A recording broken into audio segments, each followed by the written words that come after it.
Zdaj ob sebi pozdravljam mlado damo, ki bo morda pri vas razbila kakšen stereotip o lepih dekletih, fotomodelih in lepotnih kraljicah. Marisa, dobro jutro želim. Pozdravljeni, dobro jutro. Ključno vprašanje.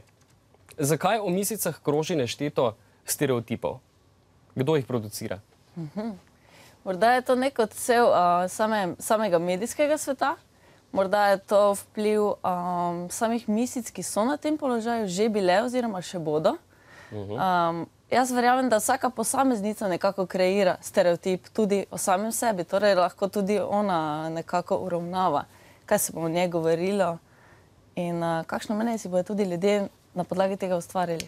Bi lahko rekla, da si ti tipična misica, lepotna tekmovalka, model, fotomodel, manekenka? Morda fotomodel in manekenka. Nekako kot misica se ne vidim najbolje, iskreno povedano. Zaradi tega, ker nisi zmagala na Miss Slovenije? Ne bi rekla, da zaradi tega, ker nisem zmagala. Morda zaradi tega, ker enostavno odžarevam nekaj drugega. Morda se bi to kot večina morda malce prestrašila, malce bi jih presenetila. Kaj je takšnega? V smislu neke iskrivosti, nekake, kako bi temu rekla, radovedne narave. V bistvu je tista, ki me nekako žene naprej. In tako bo tudi v prihodnje. Morda se to ne bi skladalo najbolje z njimi. Torej je razlika med tistimi dekleti, ki se pojavljajo na raznih misij zborih in tiste, ki so recimo temu na pistah in pa pred fotoaparati. Je to velika razlika med temi dekleti? V karakterju seveda. V karakterju je in pa tudi v namenu. Vsekakor je pomembno biti to, kar si ti.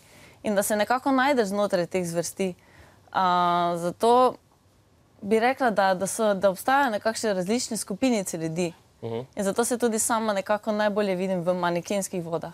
So manekenke recimo temu malo bolj umetniški tipi žensk? Bi lahko temu rekli tako. Si ti umetniški tip? Nekako ja. Ja, zakaj? Nekako zelo v tej smeri. Zelo sem prepletena z tem umetniškim svetom in tudi dojemanjem lepote kot narave, kot samega življenja. In to se nekako tudi vidi v umetnijah, ki jih vzvajam, risanju, pisanju, tudi doživljanju sveta in nekako tudi potem, kako se predstavljam kot model. Ne bom rekel leta katerega, zaradi tega, ker ne vem, ampak v srednji šoli si dobila Prešernovo nagrado.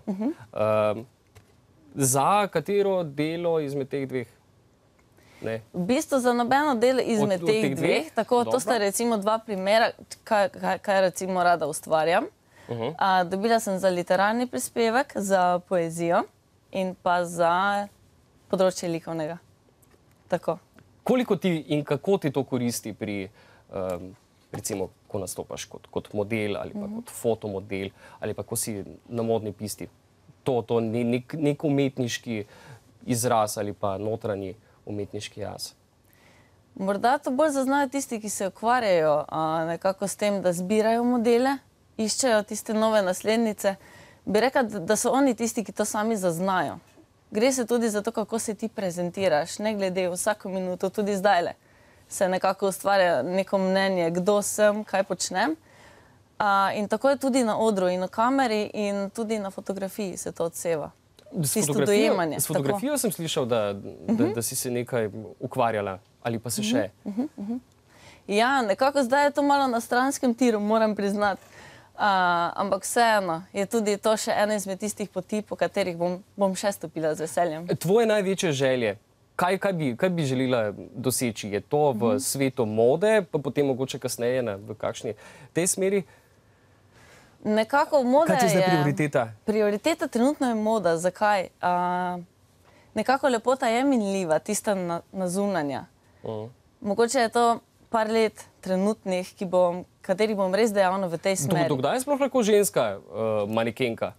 Do katerega leta? Ženska lahko manekenka. Od 16. pa do? Razpon je precej velik, no. A je?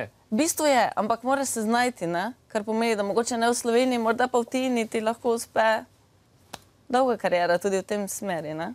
V Sloveniji koliko je recimo temu manekenk, fotomodelov, ki lahko preživijo s tem?